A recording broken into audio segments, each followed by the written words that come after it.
এটা আমাদের market, Siliguri market. এটা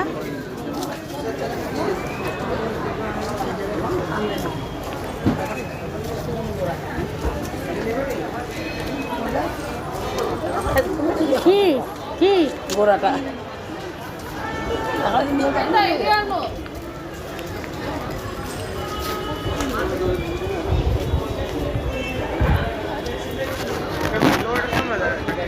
হ্যাঁ হ্যাঁ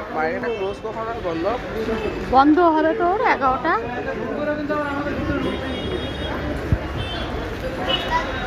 কিছু বললে দিদিভাই, তুমি কিছু বললে? আমি বলেছিলাম যে বাইরে আসলে শুধু খেতে হবে আর দেখতে হবে। ও আচ্ছা, কিনতে হয় তুই কিছু বলবি বাবু? না হ্যাঁ না